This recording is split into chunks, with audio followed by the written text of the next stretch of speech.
And so that's where I came up with the idea of Recovery Elevator, was to keep me accountable and add to my portfolio. Oh, like if nobody listened to my podcast except myself and my mom, and I'm still sober a year later, like, dude, I mean, it's totally worth it.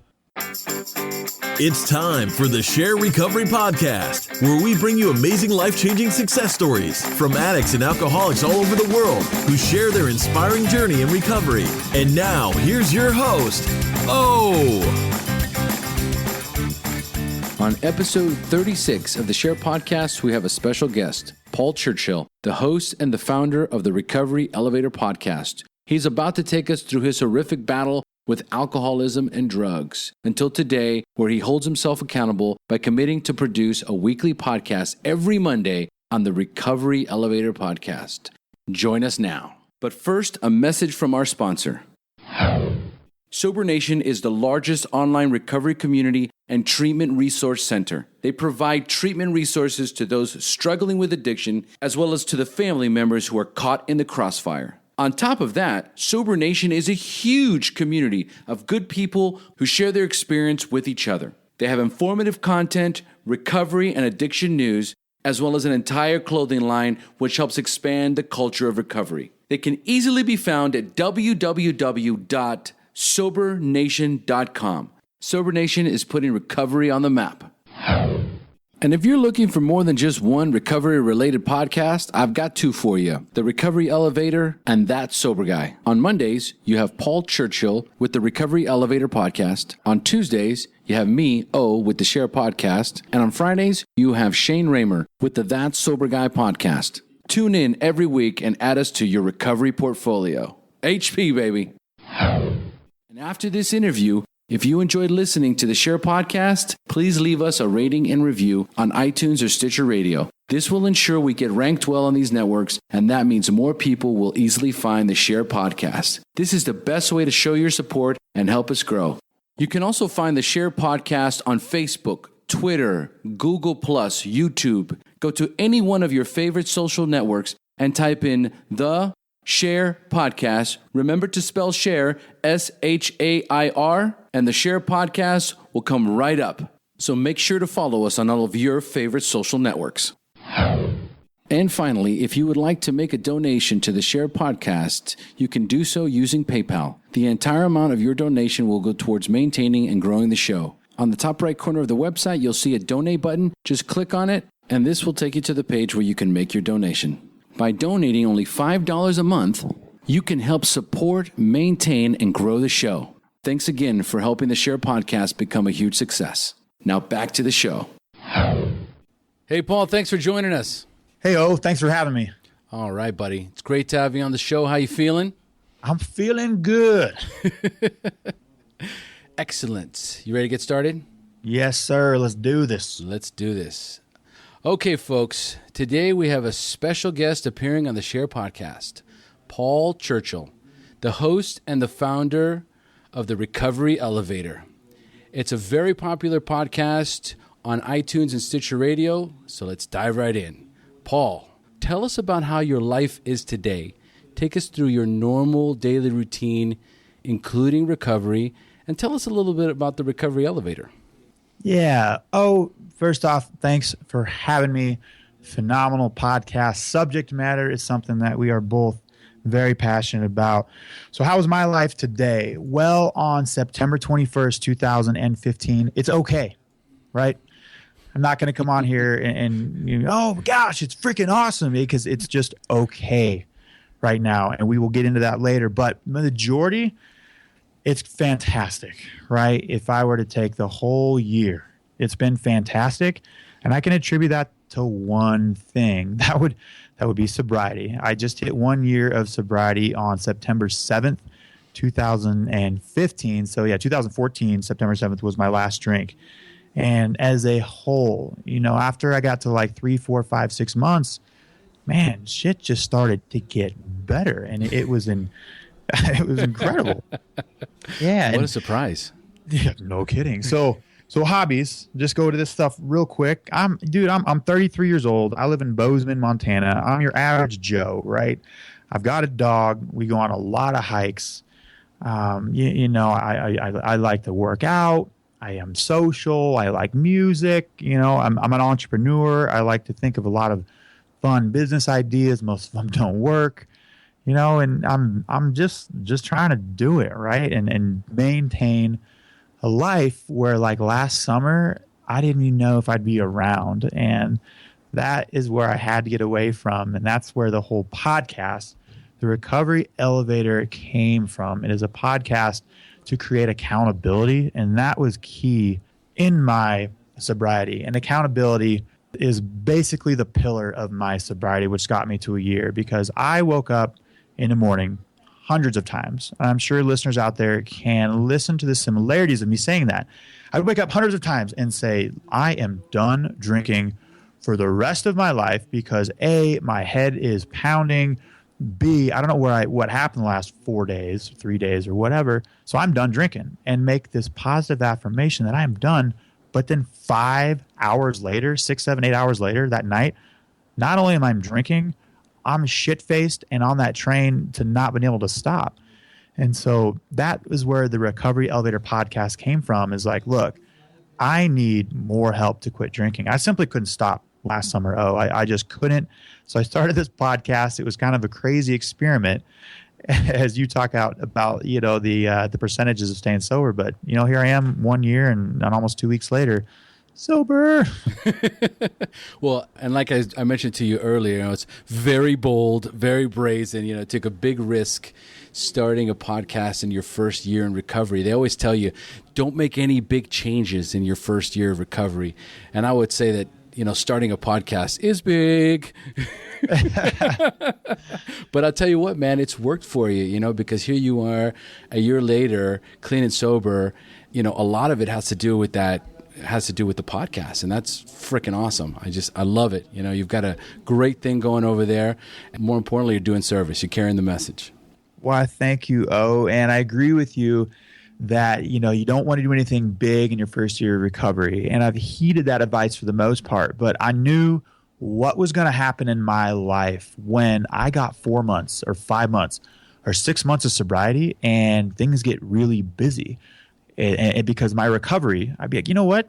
I think I got this, right? Shit's going pretty good. I'm losing weight. Girls are talking to me again. Like, wow, I got this. And then I would just maybe go to one meeting less a week or do one less activity my recovery a week. But Recovery Elevator has forced me. I made a commitment on the podcast that anybody can hear. I will put out 52 episodes coming out every Monday, and that has forced me, regardless if I'm busy as all can be, I still have to put out a podcast episode. And I made it real clear. I said, look, the percentages are, like you just said, we talked before, like 1 out of 10 people make it to the first year. That's 10%. I'm going to look like a floozy if I drink, but whatever. I said, I'm Recovery Elevator podcast 26. I'm drunk. See you later. Like, I would still do the podcast, but it's worked, man. And everybody's program is different, right? Everybody's program is different. Absolutely. Now, I've got you on Facebook, so I followed you on Facebook, and tell me about the Labradoodle. What's the deal with your Labradoodle, man? Seriously. Oh, okay. On that one, huh? you ready to have your mind blown here? First off, we don't have toucans and a bunch of cool exotic monkeys up here in Montana, so I got the next best thing. And the thing with a Labradoodle, it's only like 50% that it won't shed. And I'm allergic to everything that sheds, especially horses if we're on a farm. So I went into full poodle. Oh, wait a minute. What do you mean full poodle? It's not a Labradoodle. That's a poodle? Full poodle, my man. He's like 75 pounds, and he's doing my best bud. I'm 33. I'm single. I'm focused on my recovery. And Ben, he's got a name, obviously. His name Ben. He goes everywhere with me. He's like my sober beacon. You know what? I wanted to throw you off there for a minute because I saw the picture of that. I got to give him shit about that poodle. It's a giant poodle. Thing's a beast. Well, let me tell you about the stigma of alcoholics, and we're hoping to change that. The stigma for poodles is slowly changing as well. I was at a hockey tournament, in Montana, right? And there's a bunch of manly hunter dudes. I don't hunt personally, but we were all packing up after hockey games, and there were 3 standard poodles. We're like, "Is that your poodle?" Like, "Yeah." "Is that your poodle?" "Yeah." "Oh, sweet, man." And they were talking about how their poodles are really good hunting dogs. And seriously, the breeder where I got my poodle from, all hunters. That's all she sells her poodles to. I mean, they're super smart. They also don't drink, so that helps. Yep. Try to feed it a beer one time when I was drinking and spit it up. So he's my sober buddy. I love it. That's fantastic. Now, listen, Paul, we're pretty warmed up here, and in a minute I'm going to let you go, and I want you to tell us your story. But I just want you to tell us a little bit about what, other than the podcast, what's your recovery routine look like? Meetings, sponsorship, sponsee, service, that kind of a thing. Great question. Oh, and I heard this today on an interview that I did with somebody else, and I'm going to use it from here on out. And you're more than welcome to as well. It's called My Recovery Portfolio. And reason number 685 why I did the podcast is because I made it to 2.5 years of sobriety from 2010 to 2012 and a half. And what happened was just what I was talking about. I was in a job, I'd finished grad school, and things just got busy, and my addiction started talking to me in my own voice. It was like, you know what, dude, we've been sober for 2.5 years. We've gone to a couple meetings. We got this. We're not an alcoholic. So my recovery portfolio, after the going 2.5 years, I drank. And so I jumped into AA. I made it like another 10 months. I didn't get a sponsor, but I was doing AA, a bunch of meetings a week and adding more to my recovery portfolio. But I kept drinking. And then it got to the point in 2014, I couldn't stop drinking. If I started, it might be 4 or 5 days after I stopped. You just didn't know. And so my recovery portfolio consists of, in no particular order, right? AA, I've got a sponsor. I'm currently at the tail end of that dreaded long 4-step. I've got the podcast. And I have this new network. So the 12th step of pretty much any 12-step program is working with other alcoholics. Doesn't matter what step you're on, you can still do that step.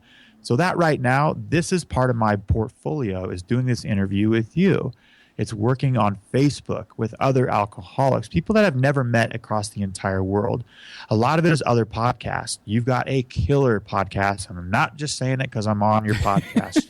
Oh, I'm definitely not. Thank you, sir. There's some good stuff out there online, right? There's this big book. It's blue. It's called The Big Book. There's some good stuff in there. I read that often. But the best thing is just the affirmation of my portfolio of recovery is just keep reminding myself. There's so many silly cliches like one day at a time. But in the end, man, I'm going to be an alcoholic tomorrow. But this time around, I have embraced so much more, and especially like the diet and the nutrition component, not because I want chiseled abs for those beaches down at Jaco, Costa Rica, which I know you frequent. Man, it's for my mental well-being, that dome upstairs. I got to be feeling good. If I'm eating good food and getting my exercise, get those endorphins going, it's a lot easier to stay sober. Wow, man, that recovery portfolio, I love it. And yes, I'm going to be using that because it's so important. You open up that portfolio, and if there's nothing in there, buddy, that's just like any other portfolio, any other stock portfolio. What's in here? Nothing. All right. Also, the fact that, keeping that accountability by looking at, what have I got in my portfolio? And it doesn't really matter, where I am in the steps, where I am in my recovery. What I have today can help someone else. I may be right in the middle of my 4th step, but I got a guy that just walked in a week ago, and he hasn't even started his 1st step yet. So I absolutely have something that I can share with this guy, and I can help him. And that's where you're at, man. That's absolutely fantastic. And I'm gonna remember that terminology because, when I think about what's in my portfolio, there's quite a bit in there. After 12 years of being in, and I'm in multiple 12-step programs. I'm in NA. I started in NA, and I do a lot more AA now for no particular reason. It's just like, I feel there's certain meetings and there's certain groups where I just feel at home. And, when that happens, I want to come back. I get addicted to it, right? And that's all part of my portfolio on top of the podcast and reaching out. I love the whole Facebook thing too. Like we do that, because of the opportunity we have with the podcast and being in social media, we're connecting with all these people all over the world that we never would have connected with. They're helping us and we're helping them. So it's beautiful, man. I love it. Yeah, 100%. And I even like the analogy you said of a portfolio, like a stock market portfolio. In 2010, so January 31st, 2009, I decided to just get shit-faced. I made out with a girl whom the next day I was like, man, we definitely need to quit drinking, right? And so for 2.5 years, I would open up my leather-bound portfolio, and all there was inside of it was a Post-it note that said, don't drink. Oh. And that was my portfolio for 2.5 years because there was just the shame and stigma of being labeled as an alcoholic. Oh, I was not an alcoholic, bud, because I didn't drink. So, I mean, that was my plan. I didn't drink. It was only the physical component that I was addressing, but my mind is still pretty messed up, and I wasn't addressing any of that. So after I relapsed in my journey, I'm just jamming that leather-bound portfolio in and just like bustling out because I have to stay sober. Oh, that's where it's at. I love it. All right. So now it's time for me to turn this show over to you, Paul. It's time for you to share your story, the battle against drugs and alcohol, the wreckage it caused in your life, when you hit rock bottom, and finally your journey into recovery up until today. So, Paul, take it away. Yeah. Drugs and alcohol. My beast is alcohol. There were a lot of drugs in there, and I'm going to just throw that out there because that's a lot of prescription drugs for antidepressants and anti-anxiety agents that I probably never needed to be taking because alcohol, it sure as shit wasn't the problem. No, it was my depression. It was my anxiety. I was not an alcoholic. So for 5, 6, 7, 8 years, I was taking a lot of drugs. But thank goodness, drugs like heroin and cocaine, those are just yets, shall I say. Those didn't happen yet, I believe. My beast of burden, my beast was alcohol. Yep. I freaking loved it. My first drink, I was 13 years old, and there's 4 of us. We shoulder tapped. We all threw up. But God, when I first had it, dude, I mean, life was right again. Mm-hmm. For like 2 hours. We were playing Mario Kart, and I was good at Mario Kart. I mean, obviously I wasn't good. I was just like crushing into the brick walls and not scoring any points in Mario Kart, but I felt so good while driving Mario Kart drunk. It was this amazing feeling. I was a new kid. I moved to Colorado and moved from Utah. It was just like full of Mormons, nothing wrong with that, but I was non-Mormon. I just felt like an outcast. But I had that first drink, and life was okay. Oh, yeah. Yeah, life was okay for about an hour and a half till my mom picked me up. But that was it, man. I mean, it was on. And it wasn't like I was an alcoholic after the first drink, but there had always been a quest after that, a quest for booze. And guess what happens when I can booze? I can talk to girls, and girls liked me. They would hang out with me. And that was just the quest after that. But I was a normal drinker. I think, for probably 7 to 8 years. The later years, that's where it was progressing. But, I mean, I graduated college with a drinking problem. Looking back, 100% I graduated a drinking problem. But I was a normal drinker. It just slowly phased into this addiction, right? But that addiction is always one lap ahead of you. It's always making the turn, and you can't see it. But it's the weirdest thing because your addiction is always in front of you, but it's always in the back seat too, talking to you in your own voice. Oh, that's for sure. God, it's just like, hey, man, like, I know we got a party tomorrow, or, we got a test tomorrow, but there's a pretty sweet party tonight. And sure, like, I'd still make it to class and do that stuff. But I was on my way to becoming an alcoholic very soon. And I feel fortunate enough, that I'm 33 and I'm going to be dealing with this thing called alcoholism my entire life. But I'd rather have this disease than something else. I will actually get into that later in this podcast, or maybe in this interview. But I'd rather have this where the solution is although not as clear as a Post-it note or portfolio saying not drink, there is a solution, and it can be a lot of fun.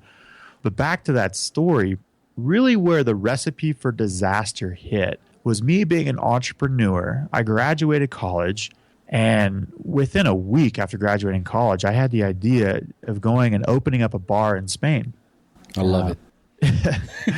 The problem is, like, sometimes you get these ideas and I actually do them, and God darn it, Not and everybody I does them, man. Not everybody does them. You did it. It did me in the long run, but yeah, I did it to start. So I went all the way out to Spain, keep in mind with a drinking problem, to buy a bar, and that's what I did. Me and a Spaniard owned a bar called Dulce Vida in Granada, Spain. And Great the name. next, what's that? Great name. Oh yeah, what does that mean? It's not Spanish, though. What does it mean? I don't know. It just sounds very cool. Oh, what's called is like it means Isn't a sweet it life. Italian? It is, yeah, a sweet life in Italian, but it's kind of dulce vida, I guess. Yeah, dulce vida. That's in Dulce. Spanish would be sweet life. Yeah, exactly. And so that was my identity, man. Like, I got out there, worked out a couple kinks in the bar, right? A couple changes had to be made, and all of a sudden we were like this raging, profitable party bar. And if girls were dancing on the bar, they got a free shot. We were directing a lot of traffic to the after hours parties and clubs. Money, just cash was flowing in. And I thought it was normal that, I was like, hey, look, I'm 23, 24 years old. I should be blacking out 6 nights. No, let's go 7 nights a week. I should be blacking out, right? Sun coming up. Of course I'm supposed to go to bed when the sun's coming up. That's just normal. But, that's all borrowed time, because that type of drinking, it all catches up to you. And so the first couple years, I would go home in the summer and kind of hit the reboot. The whole geographical cure would do its job. I'd go back home, physically recuperate. Literally, like, the ulcers would heal. Thank you, Mom, to her home cooking. I'd get my job back. I would get back onto this routine, this schedule. I get physically back into shape, see my old friends, and then I go back to Spain. And the last year I was out to Spain, it was like a 9-month just ass kicking, where I made it to, I made it to February, and I would wake up in the morning. I'd go to bed blacked out, probably around 4 a.m., and I'd wake up at 6 a.m. when the store across the street would open, and I would go across the street. I would get a box full of wine, 2 canned beers, all for like $1.10. How beautiful is that? What? Yeah, no kidding, euros. So it's probably like $1.30, whatever. Oh. But I'd come back. I would chug a box full of wine, microwave 2 beers because they were cold. I could drink the beer faster if it was warm, and chug it and go right back to bed. Now, this is not leisure drinking. It's not. Like, I just couldn't sleep unless I was buzzed or totally drunk. I couldn't sleep buzzed. I had to be totally shit-faced to sleep. So that's where it kind of came. And I was, one of those days, I was just having anxiety. It just started building and building and building. And I couldn't stop drinking. I was drinking hard alcohol. And finally, it was like 5 o'clock in the afternoon. Or like 6 or 7, ran down, got in a cab. I'm just like, go to the hospital. I'm having a heart attack, which turned out to be an anxiety attack. An attack is something, right? But and that was an eye opener, because the anxiety after that, it was kind of there to stay, regardless if maybe it was irreversible. I don't know, but anxiety is terrible. When that's your identity, is I'm a bar owner in Spain. Like, of course I've got to be drinking with my clientele. It's a write-off, right? I have to. Of course, I had a plan after my the stint in the emergency room where the miracle doctor just gave me a Xanax. It's like, all right, kid, get the hell out of here, right? Yeah, he's like, you personally have sent over 50 people in his emergency room because you've overserved them, so you can get the hell out here, kid. Can I get a couple of those to go, please? Yeah, seriously. Yeah, I'll call it a pill. So, yeah, and I had this plan. I'm like, okay, anxiety, I'll just quit drinking, man. So I made it like 4 or 5 days, and I would drink like, I think 8 to 9 or 10 Red Bulls during those nights. Completely unhealthy behavior. And guess what happened? I own a bar. I am an alcoholic. I drank again. So just got the shit kicked out of me all the way by alcohol, right? All the way till I left. And I made a very smart decision in 2000, and we just, in 2008, just left. I straight up just told my business partner, I'm like, hey man, if you sell it, great. Give me some money. If not, like I'm done, because I was straight up killing myself. I wouldn't have not made it. I would not have made it out alive. I got to the point, I had seizures, like on the very minor ones, but the worst part was auditory hallucinations. It's where, I guess, if you drink enough, you can see and hear things that just aren't there. And I had auditory hallucinations. I would listen to the Braveheart soundtrack before I went to bed, like 7 months in a row, walk home, blacked out. I'm like, all right, William Wallace, here we go. Just press play. Yeah, it's like a great movie too, right? And I would the just, best. fall asleep, like imagining myself, fighting Scotland and stuff like that. Dude. And I remember this flight back across the Atlantic. I'm looking out the window, being like, all right, alcohol, see you later, buddy. Like, you are not coming with me. But holy shit, where in the hell is William Wallace? Like, he's on this airplane with me. I had auditory. I heard that soundtrack for 3.5 weeks, like in America. I was like looking under benches. I'd be, hey, Mom, did you put on the London Symphony Orchestra again? Because I swear I hear the soundtrack. It was scary. It was really scary, yo. Dude, just bad shape. Did you get the DTs? I did. Yeah, I mean, but none of it was. I had a friend kind of help me out with it, but none of it, like, I didn't go to an ER to detox or anything. And alcohol is one of the most dangerous drugs to detox off, man. Looking back, I was stupid, risky shit. Yeah, there's actual statistics. I don't know what they are, but as far as coming off of drugs, alcohol is one that if you don't properly detox from it, can kill you. I've heard it's the most dangerous. I've heard it's one of the only ones that can kill you. Yeah, but fortunately, it didn't happen. I made it back. But the whole ism, which is an incredibly short memory, part of the disease of being a drunk, being an alcoholic, started to kick in, right? So I'm back home, living with the mom, the pop. Guess what? They got 2 poodles also. We're having a great time in the mountains of Colorado. Zip-it-o. Stop your laughing. We can't all have spider monkeys and beautiful waves and Hako beaches and stuff, buddy. Fair enough. You're like, oh, look, there's a beautiful gecko in my backyard. We have gopher snakes and poodles out here, buddy. I love it. Yeah. And so, like, I got it, right? I'm in Colorado in late 2000s, and I'm still drinking a lot, but I had these plans in place. I had these plans that, like, I'm only going to drink 3 nights a week, but shit, those happen fast. I could never wait till the end of the week to drink. It'd be like Sunday, Monday, Tuesday. Shit, I got to be sober, and I'd stick to these plans. And, at Colorado, the drinking just kept, going on more and more and more. So then grad school, I was like, oh, I got an idea. I'm going to go to grad school, right? That's going to nip the drinking in the butt. I'm going to get professional. My life's going to get back on track. Went to Washington. And before I got into grad school and before it started, I did a smart thing. I was like, you know what? I think alcohol is having a negative impact in my life. I mean, I think it was definitely having a negative impact in my life. So I quit. In 2010. I mean, it wasn't like this fiery bottom at that moment, but I was smart enough to see where this was going. Well, I don't want to say smart enough, because that doesn't mean if you quit drinking, you're smart. If you don't quit drinking, you're dumb. That has nothing to do with this.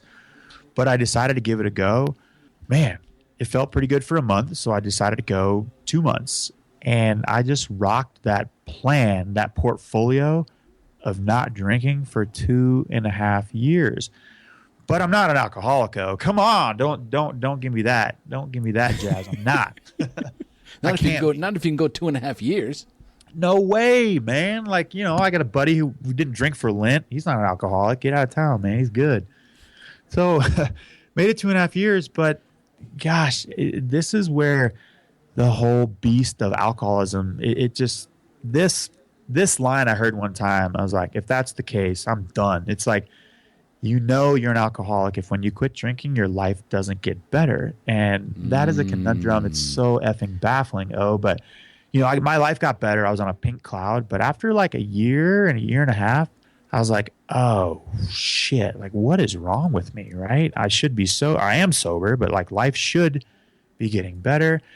And this is where it gets interesting. And I made a classic rookie mistake. I went to an AA meeting with a friend kind of by accident. And I was like, yeah, I've been sober for 2 years. I'm not an alcoholic, but I will go to support you.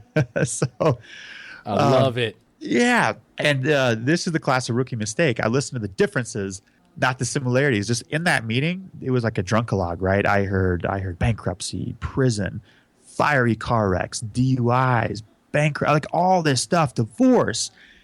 And those were all the yets that I hadn't really experienced yet. Right. And so I walked out and I was like, holy shit, this is the best day of my life. There's no way I'm an alcoholic because I don't have any of that stuff. I probably don't even have a drinking problem. Yeah, dude, I think like 2 nights later, 3 or 4 nights later, I drank after almost 2.5 years. And at the end of that night, it was after 2:00. Gas stations were closed. I was Googling on my left-hand side of the computer. I had rubbing alcohol. On the right side, I had hydrogen peroxide. I was Googling which one I could drink to keep the buzz going that wouldn't do the most damage to my body. And Unbelievable. That's not. Is that normal? I don't know. I don't think it is. No. It's far from normal. Yeah. It's fucked up. Yeah. So I was like, all right, dude, it's humbling, man. Like, God, the best day of my life is not true. I do still have a drinking problem. So that got the wheels going, right? Like, okay, I was doing the right thing, but I lasted like 3 months sober, drank a couple times on a trip. Where was I? Oh, Belize. And you'll like this. I actually tried to sober up. I did the same thing, copy and paste, 2013 on December 31st, 2012. I was in San Jose, Costa Rica. Awesome. And I was like, dude, that's a pretty cool town, actually. It's really cool. And went out to this club. Didn't even really get that drunk, but I was done drinking. The next day, January 1st, 2013, I made it 10 months. I decided to quit. I made it 10 months. I drank, dude.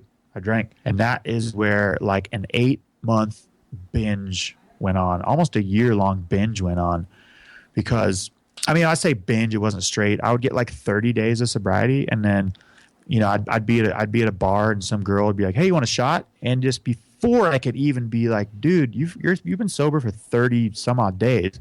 Is yep, let's go. Hands on. Let's do this. And just throwing days of sobriety out. And it got to the point of like, well, shit, I have 4 days of sobriety, you know, whatever, just case the efforts. And I couldn't get sober. And then the first yet happened. I got a DUI while driving to work at like 4:00 in the afternoon. How cool is that? Wow. Not cool. Yeah, man. And like, dude, I'm going to throw it out on your podcast because this came out today, September 21st, on my own podcast. You know, man, it got so bad that I got to a point where the fear of me not being able to beat drinking was so much. And I was like, I was taking benzos because sometimes benzos can kick you from the booze long enough. You just got to quit the benzos afterward as well. So I'm doing these benzos like 2 weeks or 3 weeks after my DUI. And an idea pops into my head, literally like, you know, so spontaneous, an idea like you and your buddies, you're like, hey, man, you want some ice cream? Yeah, that's a great idea. Let's do it. This idea popped into my head. It was like, dude, we're not going to be able to beat this. Let's just end it. And fudge, Omar, like I heard that idea and I looked around and I was like, yeah, that's my best option right now. And so, dude, I guzzled like 10 more Valiums or Xanax or whatever. I mean, threw them down and another like 80 to 90 pills. There's no note. There's nothing glorious about this. I said goodbye to this poodle Ben, man, and I gave it a go, dude. Like I was done. I was sick and tired of being sick and tired. And it wasn't like a half-assed attempt, like for attention. I don't know. I mean, I like accidentally tried to commit suicide is what I say, because I was on so many benzos. You're not even thinking properly. That this idea was like, dude, let's just end it, man. That's going to be the best way to get through this. Well, shit, Paul, that's a great idea. Fuck, man.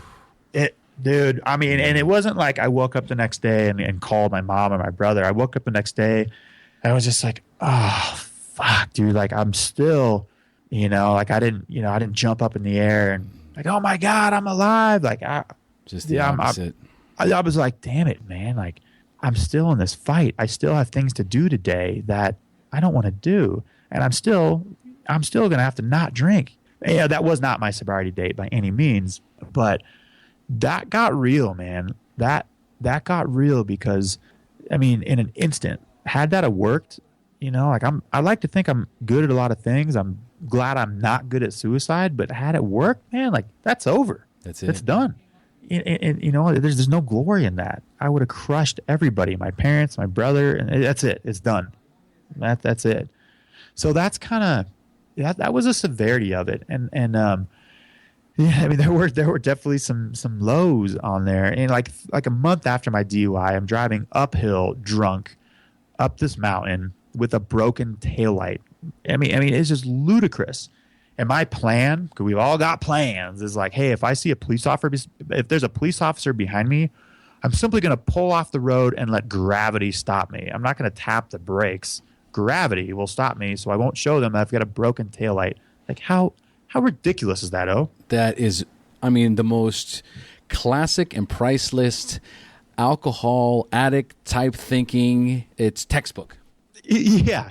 It's absolute textbook. That's what we think. That's exactly what goes through our mind. Stupid things that we think are genius in the moment. It's textbook, just like you said. And so it was later, that same night, I was drinking on the job, the same job that I got a DUI going to, and something hit me. This was August 29th. Something hit me, man. I was like, you know what? I am done. I am so done with this. I'm going to rehab. Like I'm giving up. I am just going to completely surrender. Screw all those mottos like just do it. No pain and no gain. Whoever came up with those, they are not addicts by any means. So I was done, and I made a call to go to rehab. Long story short, nobody picked up that phone call. And when they did, I realized like, oh God, this moment is not about me. It can wait another day. And that day, something was different. And that actually was not my sobriety date. I drank one more time after that. But something had changed internally, and I'm gonna quote you. My HP, baby, it came alive. I'm serious, man. That was the moment where just something was different. And I had my last drink, and I think I poured it out, man. And I don't. It's like, why isn't it so clear? Everything is such a fog and so hazy. But I remember I went camping, and I was drinking, and I'm like, dude, I can't do this, and I just dumped it out and left. And that was on September 6th, and September 7th. That was it. And fast forward a little bit, like the suicide thing scared the shit out of me. Like I am going to do everything in my power not to go back to that mindset. And a relapse, you can probably agree with this. A relapse happens way before we take that first drink. Am I right? No question about it. Absolutely. Yeah. And so I was like, okay, dude, we've been sober for 2.5 years. We've been sober for 10 months. We've been sober for 3 months. Something's got to change. Your portfolio has got to change. And so I really got into AA. I went to 3 meetings a day. Yeah, for like 3 weeks, then to 2, then back to, and that's where the idea of the podcast came like during that struggling, because there was Sober Nation that has a blog. Like I'm not much of a reader. I like to read, but I'm like, man, if these guys had a podcast, right? And there just wasn't that much out there on it. I love podcasts. And so that's where I came up with the idea of Recovery Elevator, was to keep me accountable and add to my portfolio. Like if nobody listened to my podcast except myself and my mom, and I'm still sober a year later, like, dude, I mean, it's totally worth it. It's a win. Yeah, total win. Spent money on a microphone, a mixer, but who cares? Right. Who cares? But it's something that you and I are extremely passionate about. I love the podcast, and it's working. It's keeping me sober, man. And here I am, like, like the solution. There's a lot more to my solution, but gosh, my portfolio is growing. And I'm talking to a dude named O, who's probably got a pet monkey, right? Absolutely. Like a ball python just cruising around down there, maybe a rosy boa or something like that.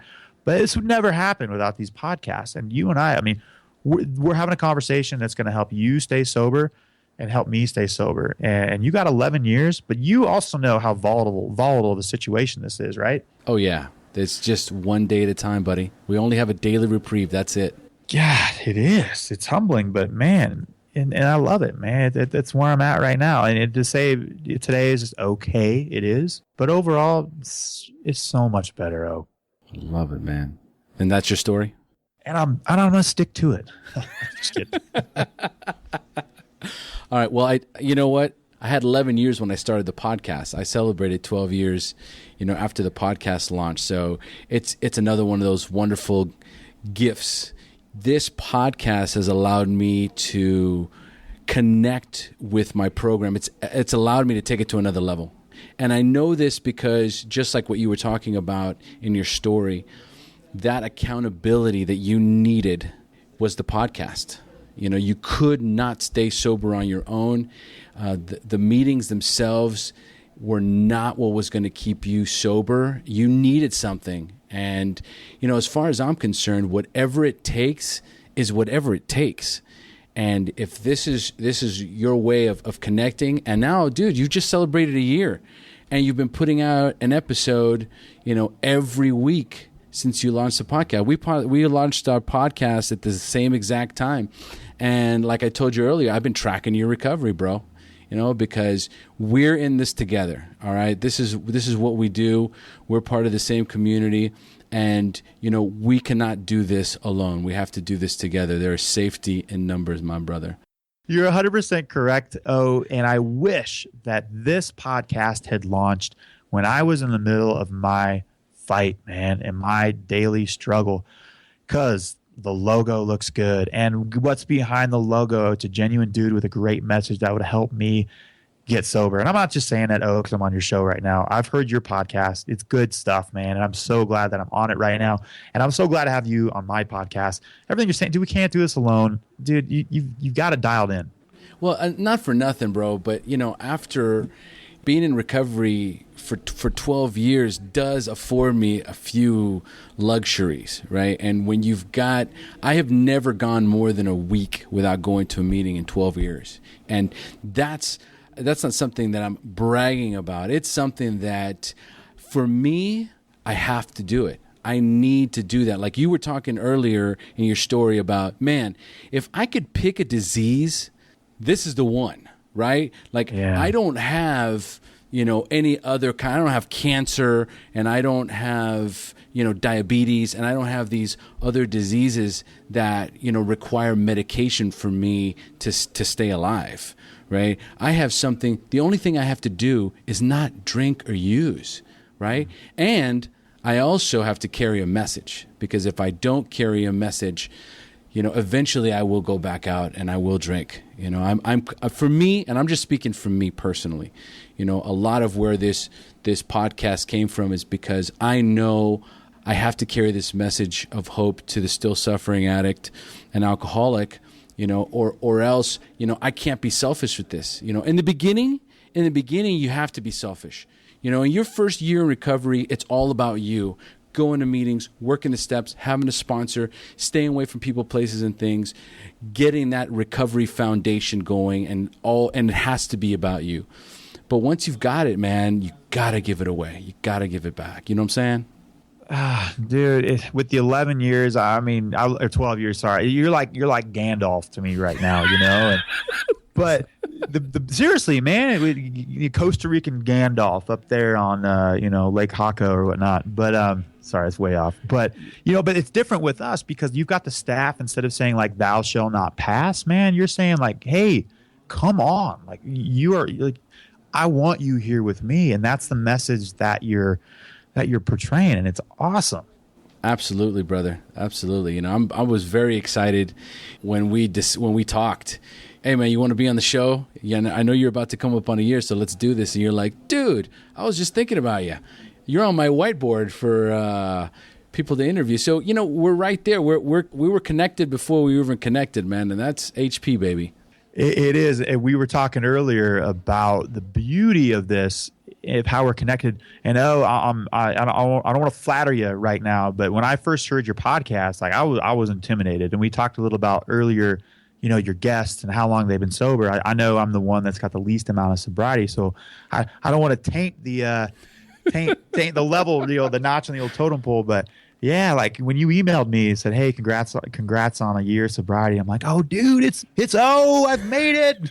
You know, like, it's just private messaged me, dude. I mean, it's so cool that I'm on your podcast right now. It means the world to me. It really does. Well, listen, bro, like I told you, I've been tracking your recovery because I've been tracking your podcast, you know, and listening to your guests. And it's basically, if you're listening to the guys you interview and the guys I interview, we've all got the same story, man.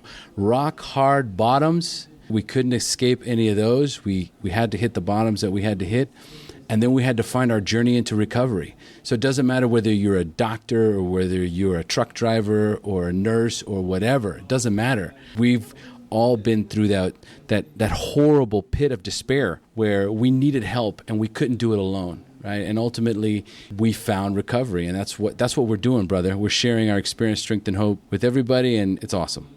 It's a passion. It is. It is. This is, and I got to keep it going too. I can only imagine. You've got 12 years of sobriety on your end, because we might even be launch brothers here. Oh, I have no idea because you're like February 23rd. I got to check iTunes when I launch. I know mine's the end of February, but you're like, this floozy's been sober for 4.5 months and he's launching a podcast. Like, I'm gonna have a front row seat watching this dude crash and burn. Like, that's not what you want, obviously, but like the numbers say that's what's gonna happen. Yeah. I certainly was not. I hope watch this guy crash and burn. My first thought was just like, wow, he's taking a big risk. He's taking a big risk in his first year recovery, because I've been down this road. I relapsed, 5 months after, I got clean and sober the first time, man. And I remember what it was like to pick myself up, dust myself off, and then drag my ass back into a meeting, humble myself and say, I've got one day, and then the horrible, those first 6 months after that were just miserable. So I know what that's like, but it doesn't matter. What's important is that we're here right now in this moment just for today. That's what's important. Yeah, I know you're asking the questions, but I'm real curious myself. Has relapse been a part of your story 12 years ago or more? Yes, absolutely. And thank God it was only that one time. I had 5 months, and I'll go into that when I'm on your show and we talk about how that went down. You can ask me, but yes, relapse was 5 months into my recovery. I was on a pink cloud. I thought I had this thing. 5 months in, I thought I got this thing, and I'm even telling people how to work the steps, and I was out of my mind. I was just like, I wanted to rewrite the big book, and I wanted there was a quicker way to work the steps. It was just lunacy, right? And sure. I didn't see the kind of runaway train that I had become, because I had kind of become addicted to recovery. But again, it was all ego-based instead of recovery-based. And I wasn't taking the suggestions that I should have been taking. And ultimately, I relapsed. And I relapsed for about 2 months. And it was just miserable. And I remember every day that I was out there using, I was thinking about the meetings.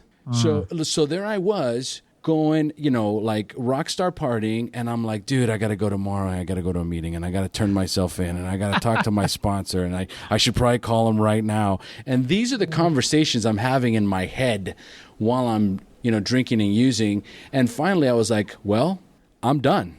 Yep. I can't even enjoy being high anymore. This damn recovery thing has ruined it for me.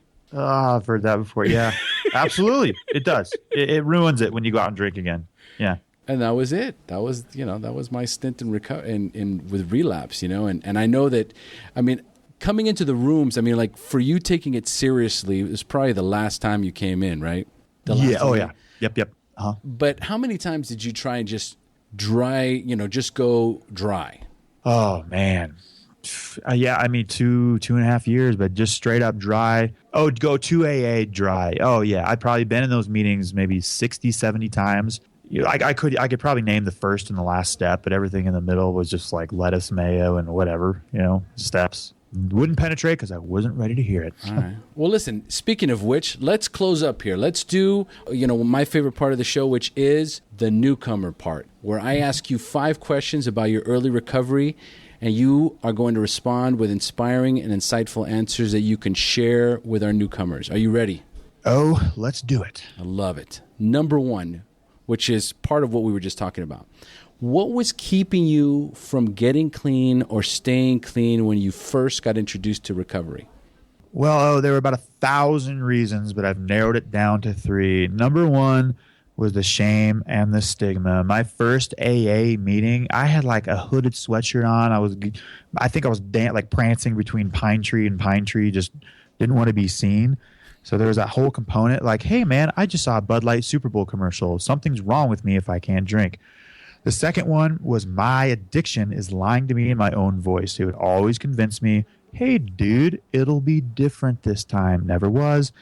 And the third reason, I just wasn't ready, That's it. Perfect. I can relate to so much of that, man. I love it. All right. And number 2, at what point did you have a spiritual awakening, that aha moment in recovery when you accepted that you were powerless over drugs and alcohol, but for the first time had developed the hope that you could recover? I'll expand a little bit more on it. August 29th of 2014, I called a friend. I made that Hail Mary call, picked up that 1,000-pound phone, and I called, and I'm working, right? And I didn't care about anything with work. I'm like, look, you got to come get me. I drove up here drunk. I got a broken taillight. I'm going to rehab.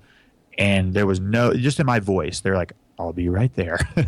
And on the way down, I'm like crying. I'm like, oh, I'm going to rehab. It's not funny, but I was ready to go. When the people I was calling my parents, they didn't pick up, but something had changed. That was my HP was there. And the next day I woke up and felt an ease, a calm, because my HP was with me, man. I was ready to do it. It's amazing. And I don't think I've gone into this too much on the interviews, but there is that feeling like and the reason why I asked the question too, it's like that aha moment that you feel, but it's that spiritual awakening really, because you feel that kind of warmness that God is surrounding you. And at the moment, like for me, I don't think I identified with it, or my head was clear enough to say, oh, God is here, or my HP is present.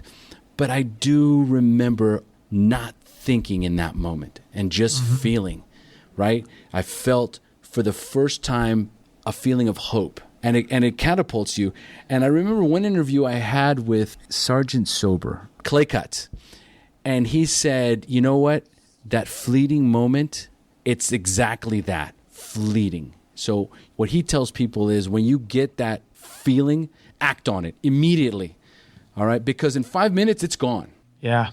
And thank God for us, we just acted on those feelings, so I love it. And so Paul, tell us, do you have a favorite book you would recommend to a newcomer that you read in early recovery? Yeah, in 2010, the day after I decided to quit drinking on that New Year's, I read a book called Beyond the Influence by Catherine Ketchum. It's not really like 12-step based. It's just a book that outlines what the hell alcohol is doing to your body, like why you get addicted to it. And I sat there in a Barnes and Noble in Northgate Mall, Seattle, while the Owl City Fireflies soundtrack was just on a repeat. Miserable, detoxing. But it was sinking in very slowly. And I just stayed there for a couple hours, read it. The next day I read more pages, finished the book in like 3 weeks. But, at the end, I really only read the paragraphs I wanted to read. I still wasn't an alcoholic, but that book definitely was an eye-opener. It'll be in the show notes, folks. All right, number 4. What is the best suggestion you have ever received? Somebody, it was just like, hey, it's so basic. Everybody's there's questionnaires, there's checklists. Do I have a drinking problem? If you've ever wondered you have a drinking problem, you probably have a drinking problem, Paul. Like, damn it. Yeah. That's it. That's it. It's almost like that one where they tell you if you're out in public and you run into an asshole, right? Then he might be an asshole. All right. If you keep going through your day and you run into 2 or 3 more assholes, you're the asshole. Totally. I love that. I love that one too. I do. Yeah, I love it. It's great. Right. And number 5, if you could give a newcomer only one suggestion, what would that be? Man, I've already said it earlier, is listen to the similarities and not the differences. For example, on this podcast, you're like, dude, this guy Paul, my name is not Paul, and I definitely don't have a lame poodle named Ben. Just kidding, Ben. My Ben listens to all the podcasts. Yeah, I love you, Ben. Dude, it just get real with yourself. That's it. Beautiful. I love it. All right. Great suggestions, Paul. And before we say goodbye, I have one more question for you. Of all the meetings you have attended anywhere in the world, which group is your favorite and where is that group located?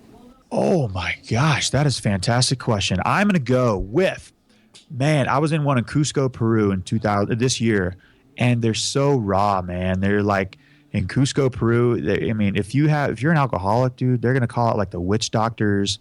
There's something really wrong with you according to that culture. So the people that are in those rooms, they're really serious about recovery. And yeah, I was in Cusco, Peru.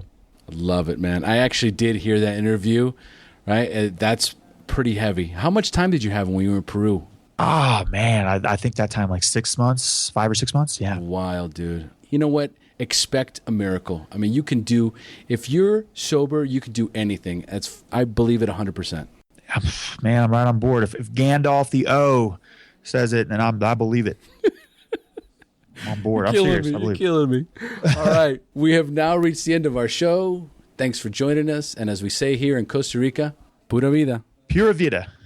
Pura vida. Oh, that was perfect. Thank you for joining us on the Share Recovery Podcast. To check out the show notes page on this interview or to thank our guests for sharing their story, go to www.thesharepodcast.com. While you're on the website, don't forget to sign up for our free newsletter to stay up to date on the latest news, podcasts, and interviews. Want to be one of our guests and share your story? Then go to our website and click on the Share Your Story button. We share our inspiring recovery stories every Tuesday, so subscribe to our show on iTunes or Stitcher Radio to get your free weekly download. We'll see you then. The opinions shared on this show reflect those of the individual speaker and not of any 12-Step Fellowship as a whole. And though we discuss 12-Step recovery and the impact it had in our lives, we do not promote or endorse any 12-Step Anonymous program.